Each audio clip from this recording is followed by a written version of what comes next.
In the heart of a dense forest, a fierce battle raged. An elf, amidst the chaos, sensed a looming danger and glanced back, only to find himself nearly fatally wounded by a monstrous creature. A mysterious figure intervened, saving the elf from certain death, leaving the elf in a state of shock and gratitude. Overwhelmed by the selfless act, the elf expressed his thanks for protecting their tribe.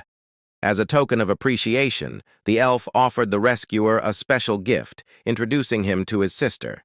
The elf's sister, in turn, warmly introduced herself to the man who had saved her brother's life, expressing her willingness to be with him.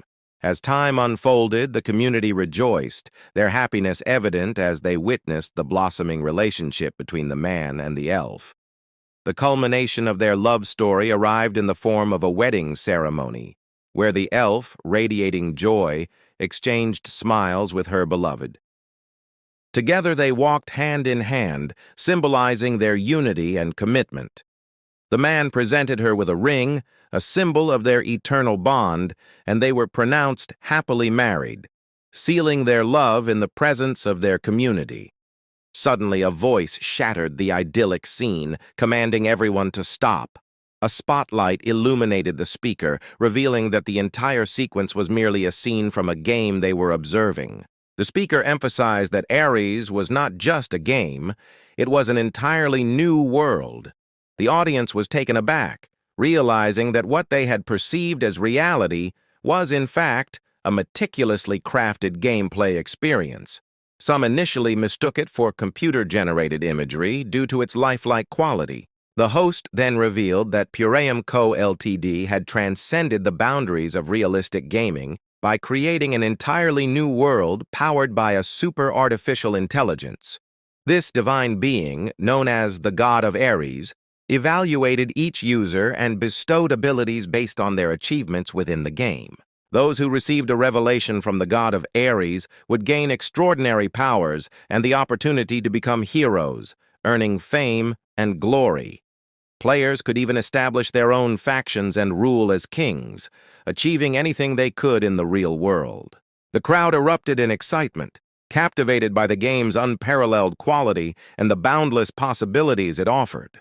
The stage buzzed with eager anticipation as people clamored to purchase the game, eager to immerse themselves in this new reality. In the year 2045, Pureum Co. Ltd. released Aries, and within a year, the game's user base exploded, surpassing 1 billion players.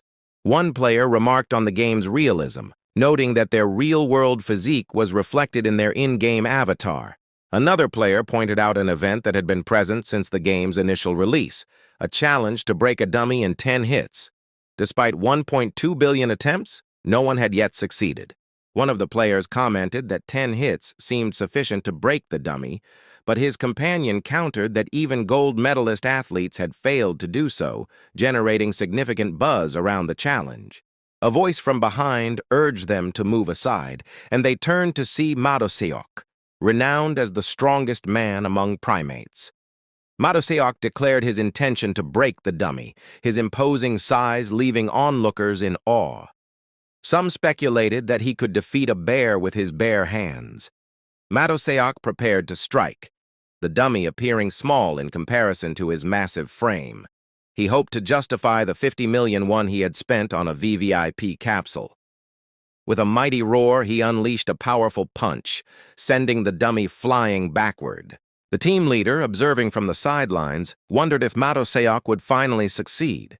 A female colleague hoped for his success, fearing that his failure would lead players to believe that the quest was impossible, designed solely to attract attention and exploit players' money. The team leader considered intervening if Madoseok failed, but his colleague questioned whether the CEO would approve.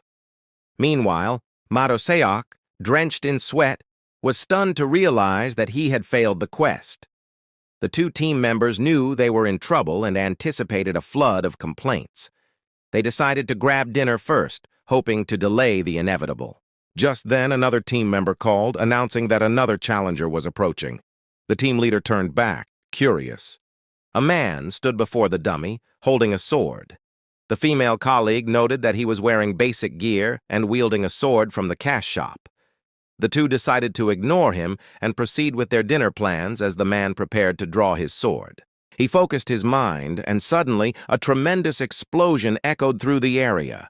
The two turned back in astonishment, their eyes widening at the sight before them. The dummy had been cleaved in two with a single, effortless swing.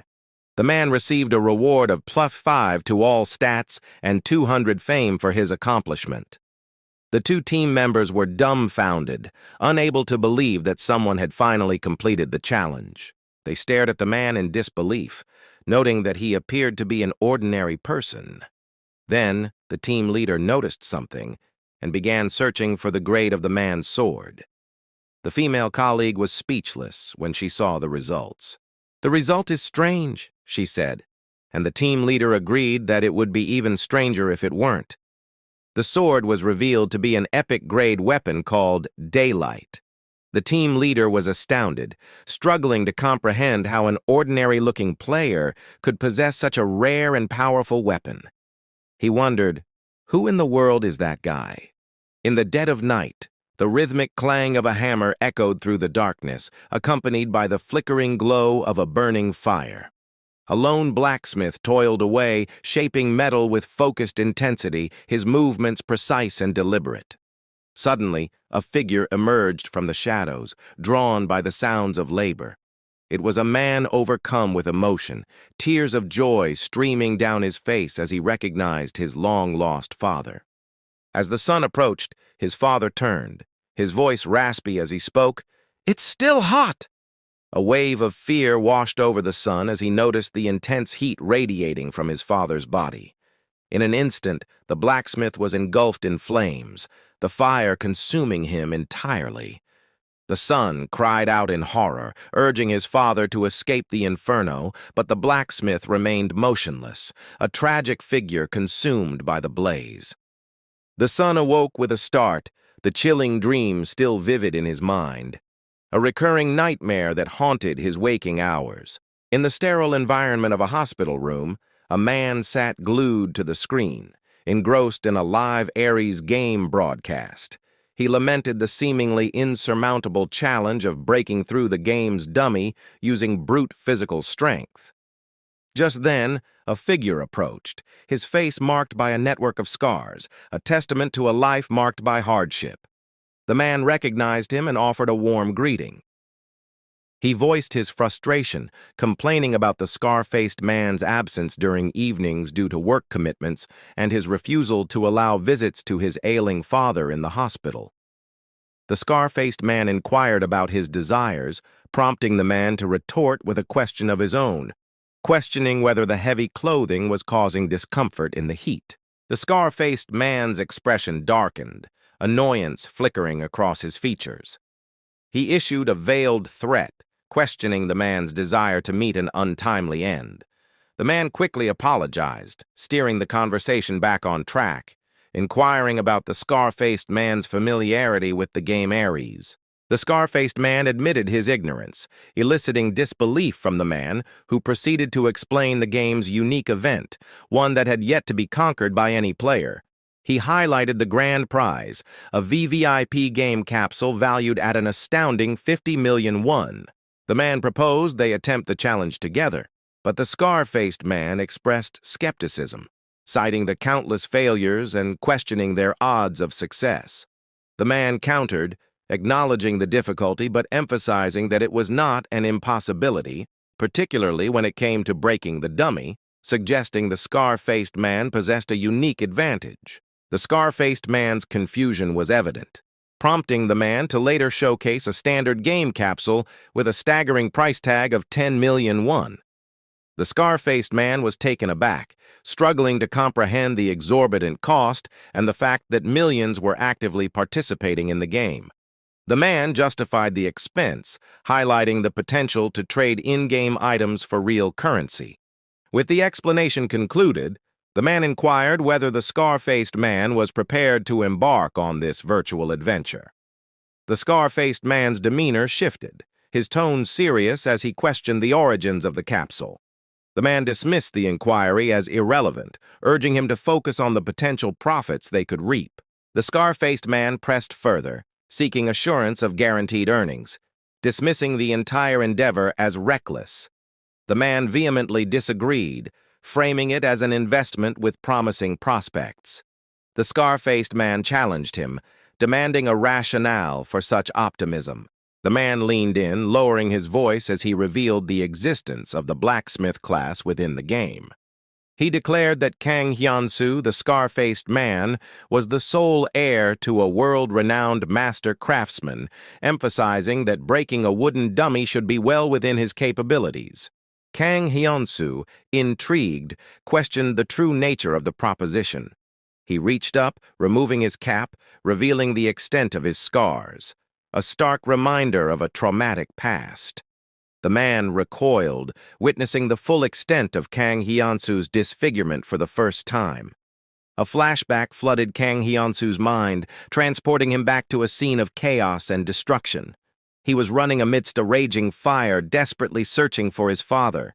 He spotted his father lying unconscious, his heart pounding with fear.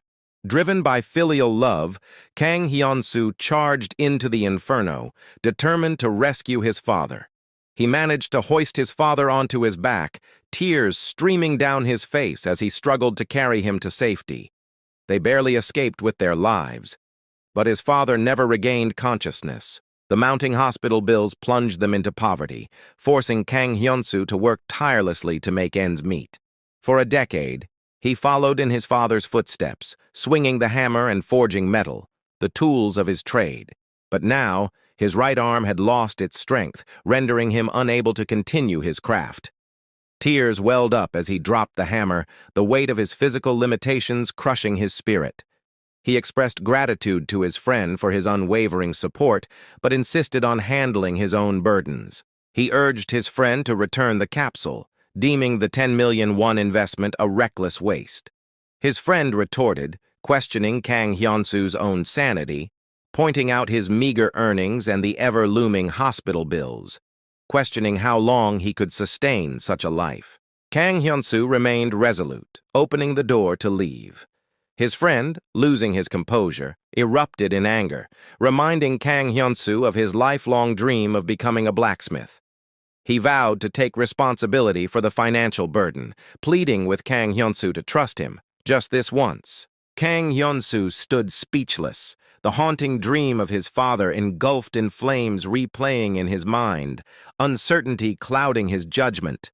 Later, at a bustling construction site, Kang Hyun-soo toiled tirelessly, driven by the urgent need to earn money for his father's medical treatment. Suddenly, the rhythmic clang of a hammer striking metal pierced the air, triggering a flood of memories.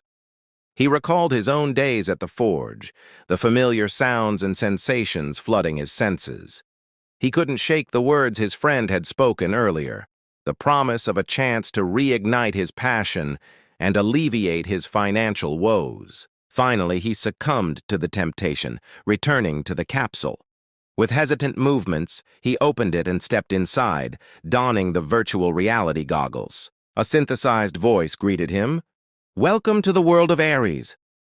The system prompted him to create a nickname, and he chose Hyun-soo, a name that held deep personal significance. The character customization process began, and Kang Hyun-soo was astonished by what he witnessed. The system analyzed his body type, and to his disbelief, the scars that had marred his face and body began to fade, his physique returning to its original state.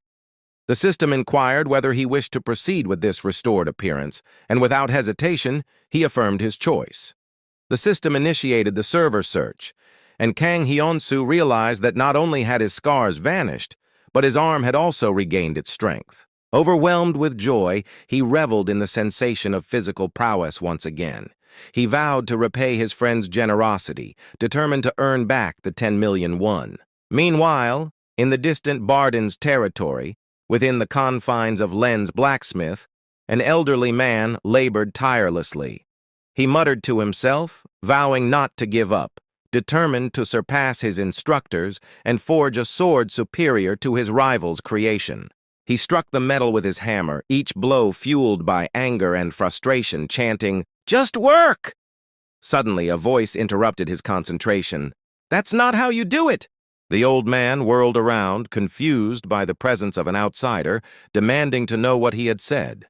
Hyunsu, brimming with confidence, reiterated his assertion, stating that the old man's technique was flawed.